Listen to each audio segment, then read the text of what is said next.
We had pitched this idea of an animated animal world where animals had actually built the world that they're living in, this animal city idea. Disney hasn't done, one of these types of movies in a long time, and it was really exciting. And John said, I will fully support any film that features animals running around in little clothing.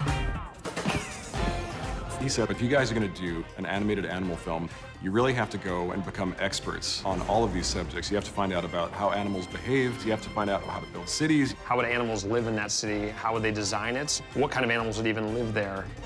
You have to figure out what's going to be unique about this world. So he said, don't think about story right now. Just go off and do research.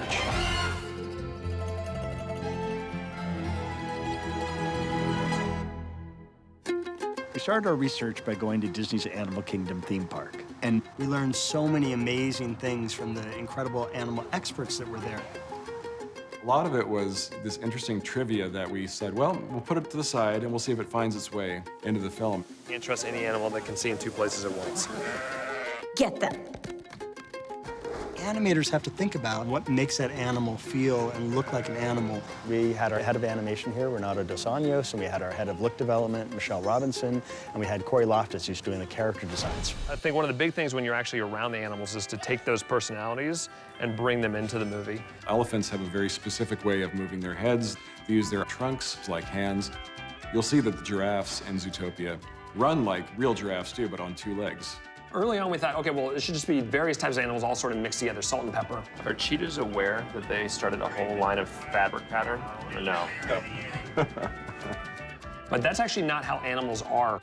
There's lots of groups, but they're sort of, here's a bunch of giraffes over here, and then here's a bunch of buffalo over here. They're all intermingled, but they largely stay with their kind of groups. Just like your house cat. Except deadly. So as we're figuring out what is specific to each animal, John said, well, that's all great, but you guys really need to go where their world really is. You guys are gonna go to Africa. And I'm like, Africa? And he said, yes, Africa. We flew out into the bush on these tiny little planes that jostle around a lot, and we landed in the middle of nowhere, and we were there. We were on this amazing environment that hasn't changed in 50,000 years, and it was eye-opening. There, where you're a guest in their world, it really felt like, oh, okay, you guys are in charge of this place.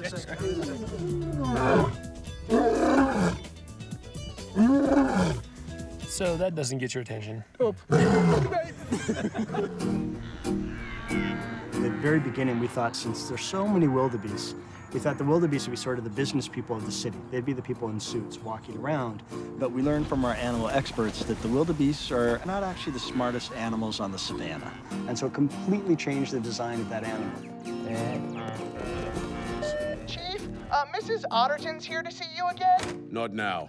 Cape buffalo, they're an animal that always remember everything. And it's not that they won't ever forget, it's really that they'll never forgive. So for us, that said, okay, maybe that tough animal needs to be the chief of police. Well, this should be good.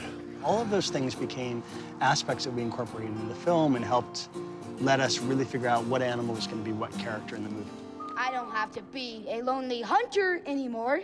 I'm gonna be an actuary. We also saw so many baby animals. We were expecting, like, oh, there's probably a season where all the animals are born, and then that's it. But there were babies everywhere, and they were super cute. And a lot of our animators and our look people were like, we got to put more of those in the movie.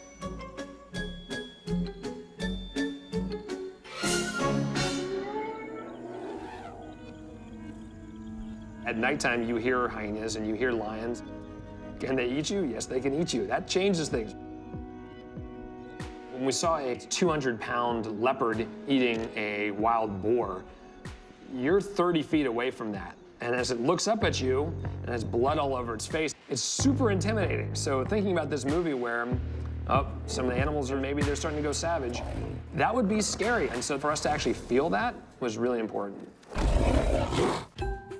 So a few days in, there was a big moment. It was a big moment. We walked around the corner from our camp, and right in front of us is this amazing watering hole with hundreds of animals coming to drink during the day. And we were right there. We were right there with these animals. So the first thing we learned is this. Don't drink from the watering hole. Do not. Rich is correct. That was Boy. So we noticed that no one was attacking anyone. There's no aggression. Everyone needs water, and everyone was coming in and getting what they need and then going their separate ways. And we thought that's a really interesting social setup. That's kind of like what cities are, because cities are where people congregate because they all need something. They either need work, or they need to have a place to house their families, or they need access to goods, and everyone has to figure out how to get along. This idea of figuring out how the city works was all key to that. What can you tell us about the animals that went savage? Originally, we didn't know what type of animals would live in the city. Would there be reptiles and birds? Do fish speak in this world? And early on, we started to focus in on mammals. For a predator-prey story, those lines were much clearer for mammals only. There could be reptiles that live in another continent, but for right now, this place is all mammals. There's a shot in the film where a train pulls up and you see these 3 doors open, big, medium, and small, and these animals come walking out, and people just get the biggest kick out of that. One of the most complicated decisions we ever made was we wanted the scale to be true to the true life size of the animals. A lot of these kind of talking animal films take the big characters like elephants, you know, and kind of shrink them down, and small characters like mice and kind of scale them up to create this one kind of homogeneous size. But we said, like, no, we really want to celebrate what makes animals different. Elephants should be big and mice should be small, and we should kind of play the scale true as we can. In our scale, one giraffe is 95 mice. So how do I actually set a camera to shoot that scene? How do you get a tiny little rabbit and a big elephant in the same shot together without it looking weird? It was a rough challenge, but the results, that's what makes it unique. Yeah, you're a real hero, lady. You need to have ramps, you need to have water fountains that have different levels, you have to have sinks and desks that can adjust, and all this stuff that seems like so much trouble to get into the film is what makes the film so interesting. When you're creating a world like Zootopia, you have to think deeply about how did this world get created by animals. We looked at San Francisco, London, Paris, Las Vegas, Barcelona, Beijing. and it generated some of the most amazingly unique buildings that you've ever seen. If you look around at the buildings, you get the sense of some buildings were built last year, but there's other buildings that were built 20 years ago, and some buildings that were built 50 years ago, and then 100 years ago, and then some really old stuff on top of that. And we really wanted to give the city this sense of a history. Jared had this terrific idea. He said, a lot of cities around the world have not just one big section, but they have different boroughs. Early on, there was this idea, well, maybe certain types of animals sort of had their own parts of the city. You know, carnivores are over here and herbivores are over here. But as we started doing our research, you'd see it would really be designed by climate. What if Zootopia had different districts? What if it had the Rainforest District? What if it had Sahara Square? We're gonna have Little Rodentia, we're gonna have Tundra Town, we're gonna have downtown Zootopia, we're gonna have all these different environments. We went to New York because in New York you have places like Little Italy that are right next door to Chinatown, but there's a downtown where everyone intermingles and you get this idea that there's all animals, all people, but in our movie, of course, all animals come together, and we found that that was very common in a lot of big cities. Some of the fun of the city, what made it interesting was hot abuts right up next to cold. How do you do that?